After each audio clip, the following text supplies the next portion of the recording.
Hello everyone and welcome to Games, Comics and Crafts. In this video, I'll be looking at Transformers number 13. Okay, so with Transformers 13, we get a standalone issue. Um, this issue is the origin of Starscream.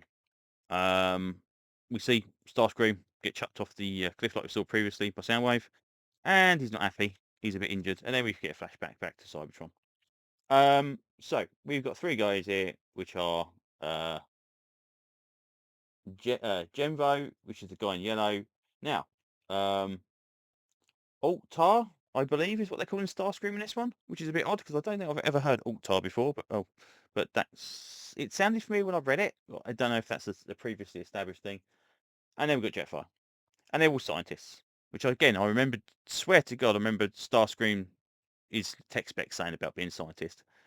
But one thing he does definitely have here is he lacks his arrogance, which is a bit weird because I would still, if you're going to do a flashback, I would still have him be an absolute dick because he is arrogant to everybody.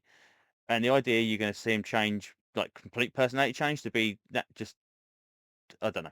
Anyway, they're on Starscream. They're looking at the above Starscream, and flying over Starscream is Omega Supreme, which apparently is something to do with they're like they call them stars, and apparently they don't acknowledge um, the Transformers on the ground. And the only way to do it is to kind of set this explosive off, and it's like, and it kind of he looks down and he waves back, and it's like, oh my god, he waved back. He actually took notice of you. So what kind of like whether like these kind of like almost like moons or something of stars of Cybertron? It's quite odd. Then we see Cup.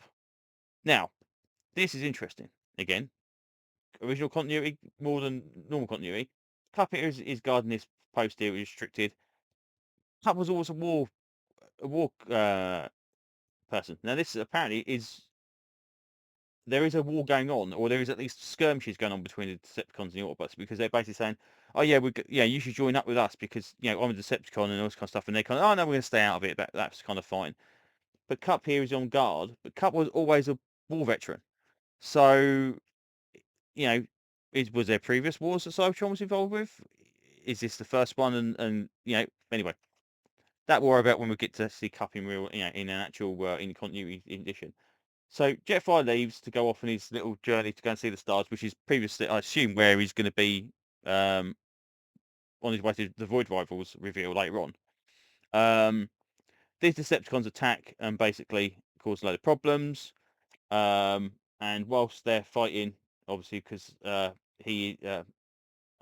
or whatever his name is a Decepticon, he is shot and killed. And it's like, oh no, oh you killed Brian. It's like, oh my god, Prime did it. And there's Bumblebee and Prime and all this kind of stuff, and he kind of wakes up during that kind of revelation that Prime did it. And again, that's all very well. The idea you hate Prime because he killed your friend, that's fair enough. But his personality is so different from the original one. It's like, why did you become a snarky ass? Just because it's like you can still be, analytical and kind of like he is in this, but be evil effectively, or you could so that kind of personality change is a bit weird. Anyway, his legs are burnt off in this volcano. It turns out he isn't actually dead. And it turns out that people are going to pick him up here with a look like his tank. So my assumption is straight away it's Cobra. It's not. Apparently it's something to do with Mars, which is Destro's group pre-Cobra. So again, it's getting very confusing now with what sits before what. I mean, theoretically this could be a flashback as well, so that doesn't make sense. But so Mars got hold of Starscream. Um, Starscream kind of comes down, crashes down. He doesn't seem to be particularly active.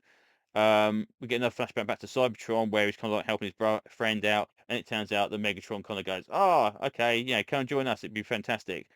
And Megatron transforms into his gun form and basically says, "Join the call." And he goes, "Oh yeah, my name's Starscream." Now, the cool thing about this Megatron is this Megatron has got a gun and tank treads, like a G1, G2 kind of mashup. I think that's pretty cool. Because obviously we've seen versions of Megatron where he's a tank and version of Megatron was a gun. This seems to be both. Maybe he's a triple changer. Maybe he's very similar to what Galvatron is. Galvatron had tank tracks and a gun, so that makes Galvatron even more a distinct possibility with this one. But yeah, so that's it. So we get the origin. Now it says to be continued. Now I don't know if that is a to be continued directly from the Starscream origin story. We then get a preview of the G.I. Joe. Now I don't know if this is just misprinted because this looks slightly out of whack. I don't know if it's just because of the colours. There seems to be something slightly wrong with it. It's almost like 3D. There seems to be, but artwork wise, not too bad. It's just that kind of. It's very very untraditionally coloured. Let's just say that. I think is probably the best way to go it.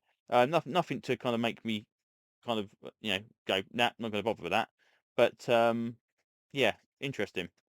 Anyway, that's it. That's the issue. So got some nice covers there. Prime one's particularly nice.